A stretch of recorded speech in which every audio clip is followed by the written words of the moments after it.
Welcome to Variety Vista. Today we're traveling to a breathtaking island in the Caribbean, Dominica. Known as the Nature Island, it's a land of volcanic peaks, lush rainforests, and a history filled with resilience. But beyond its beauty, Dominica holds powerful stories of the indigenous Kalinago, European colonizers, and a nation that fought its way to independence. So let's dive deep into the fascinating history, culture, and traditions of this hidden gem. Long before Europeans arrived, Dominica was home to the Arawak people, descendants of the local Taino population. But by the 14th century, they were displaced by the fierce Kalinago tribe, also called Caribs, who renamed the island Waitukubuli, meaning tall is her body. Christopher Columbus is said to have spotted the island on a Sunday, giving it the name Dominica. But the island resisted colonization longer than most of its Caribbean neighbors. The French first established camps here in the late 1600s, bringing enslaved Africans to work on coffee plantations. By 1727, France declared Dominica a formal colony.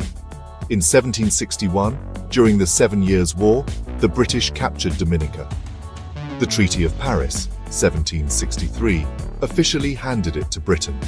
However, France briefly recaptured it in 1778 during the American Revolutionary War, before returning it under the 1783 Treaty of Paris.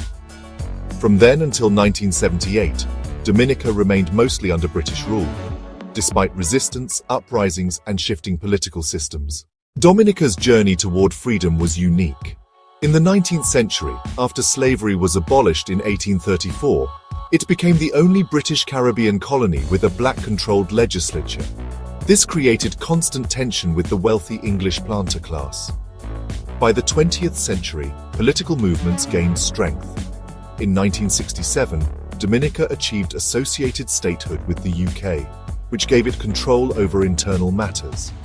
Finally, on November 3, 1978, Dominica declared full independence with Patrick Rowland John as its first Prime Minister. Today, Dominica's economy is modest, with a GDP of around $600 million. Agriculture plays a big role. Bananas, coconuts, plantains, citrus fruits, and sugarcane dominate farming. Small industries exist too, producing soap, coconut oil, cement blocks, furniture, and shoes. Tourism is steadily growing thanks to Dominica's lush green landscapes, hot springs, and eco-adventures. Dominica's flag is one of the most symbolic in the Caribbean. The green background represents its forests. The cross of yellow, white, and black stands for its people, Carib, Caucasian, and African. The red circle reflects justice and socialism. The imperial parrot, surrounded by 10 stars, symbolizes strength and the island's 10 parishes. Covering only 751 square kilometers, Dominica is a small island packed with natural wonders. Its tallest peak, Morne Diablotins, rises 1,447 meters, 4,747 feet. Dominica's biodiversity is remarkable, home to the imperial Amazon parrot, the rare giant ditch frog, locally called mountain chicken, and dense rainforests that earned it the title, the Nature Island. The climate is tropical year-round, with warm temperatures averaging 29 degrees Celsius, 85 degrees Fahrenheit, by day, and 23 degrees Celsius, 74 degrees Fahrenheit, at night. With about 75,000 residents, Dominica is a mix of African, Carib, European, and mixed heritage.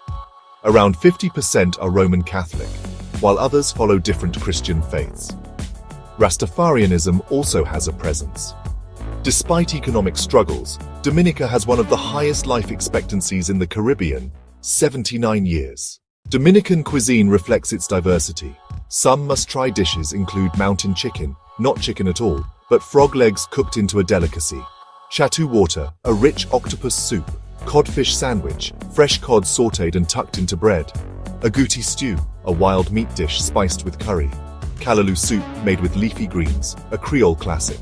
Sancoche sanu, a hearty stew of meats, root vegetables, and plantains. Though small, Dominica has produced remarkable figures. Nicholas Liverpool, the 6th president. Alwyn Bully, designer of the national flag. Phyllis Shand Ulfrey, writer and activist. Dame Eugenia Charles, Dominica's first female prime minister and the Caribbean's first woman elected head of government. Dominica may be small in size, but its history, culture, and natural beauty make it one of the Caribbean's most fascinating nations. From the resilience of its indigenous people to its fight for independence, Dominica's story is truly inspiring. Thanks for watching. If you enjoyed this deep dive into Dominica, make sure to like, share, and subscribe to Variety Vista for more amazing stories from around the globe.